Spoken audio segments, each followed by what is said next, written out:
I believe in his first administration, or I like to call it the first season of Donald Trump president. His first trip overseas was to Saudi Arabia. Remember, that was the very first trip he took.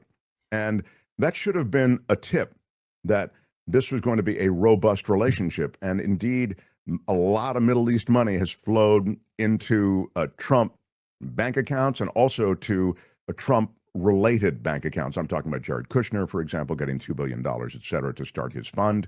And now you have the UAE, and you have UAE getting his meme coin, and UAE buying crypto on his platform, that World Liberty platform, and of course, Qatar delivering that shiny plane to him, which from a practical standpoint is, the more I read about this, Kim, the more I realize this is impossible, meaning there's no way to economically retrofit this plane with the kinds of things that you need, from what I'm reading. What I read was so they have many, to strip it down so that it ends up costing almost as much as you would pay for a new plane, because they have to tear it down to, basically the bare bones and rebuild the aircraft in order to make it into an Air Force One. Exactly. Yeah. Exactly. And yes, that's what I'm saying. It's not economically viable. I mean, I don't, it's, so you talk about his gift of $400 million, it's great, but it's not, it, as Kim says, has to be taken apart completely. This is something that is built to withstand all of, nuclear explosion. It's built to withstand a bunch of other, it's got missile evasion technology on it. It has all these communication technologies, and the communication technologies are probably the easiest thing to do, but it has all this other stuff. I mean, it's a laundry list of things that make it prohibitive from the standpoint just logistically. But clearly Trump wants this plane. To Trump, it's all BS, man. I just like this plane because it looks great.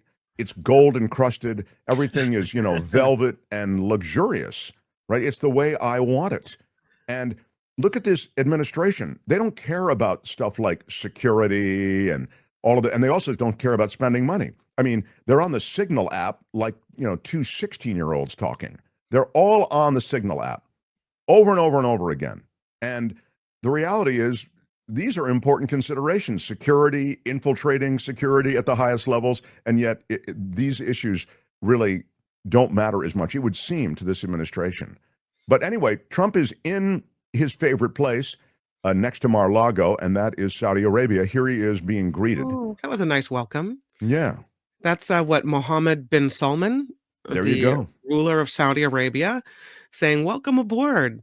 They took him to this hall, this banquet hall. They from the airport or from the Air Force One, walked him down. There's Elon. Walked him down to this banquet hall in the airport in Riyadh, where they served Arabic coffee, and apparently there were these guys with ceremonial gun holders on their hips that were there. They are with the gun holders that were serving the coffee, and just to make you feel at home, Mr. President, we brought guys with guns because we know you're from America.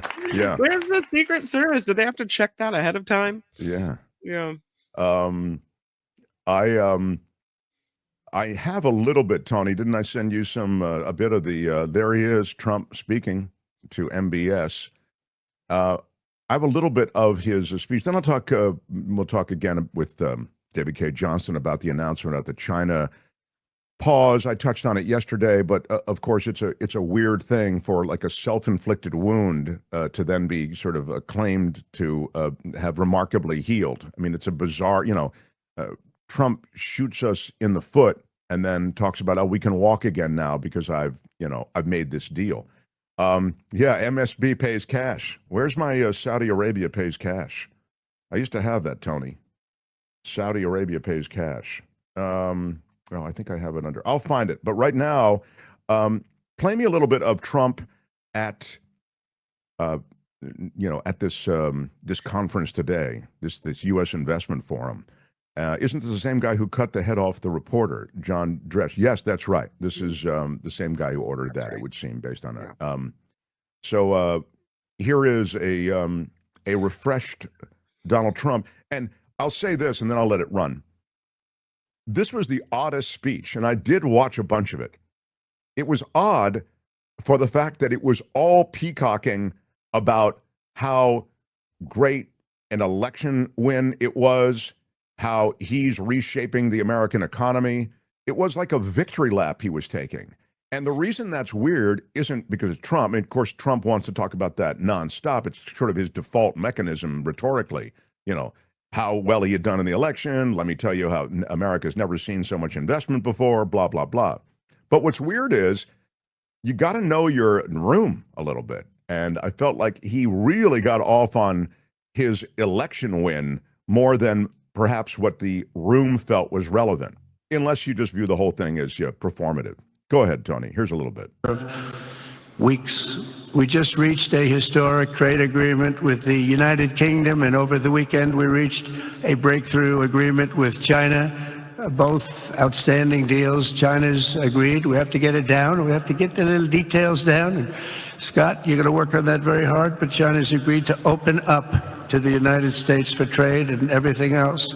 But they have to do it, so we'll see what happens. But we had a very, very good meeting with both of those countries. We are cutting 10 old regulations for every new regulation. We're getting rid of all of the red tape that is so many, frankly, countries, as they get older, they develop a lot of red tape, and we're getting rid of it. We're getting rid of it at record levels.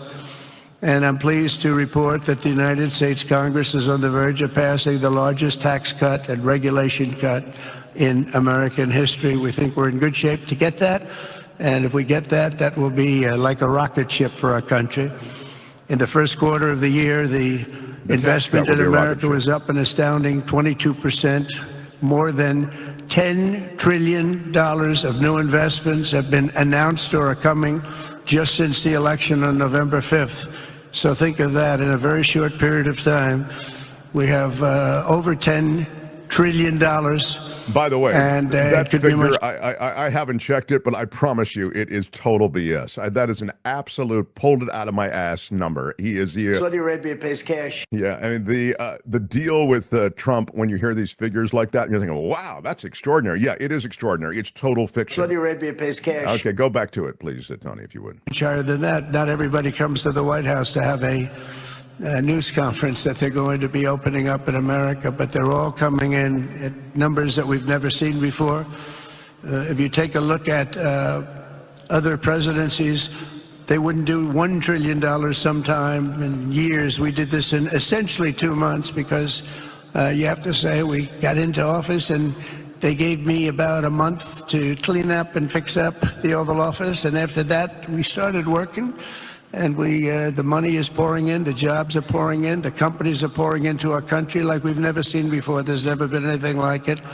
And we let other people tariff us I've never seen anything like it. Losing a lot of money and a lot of jobs, and now we're There's never been anything like this. tariffing them, and it's at a level that nobody's seen. It's a level that He wants to say is never been anything making like us it. a very much different country and a very different Republican Party. We won a tremendous victory in November. We won all 7 swing states, the popular vote by millions and millions of votes. The Electoral College we won by 312 to 226. Remember they said, well, we could get to 270. We got to 312. That's a big difference. And very importantly, we won counties throughout the United States, 2,660 to 451.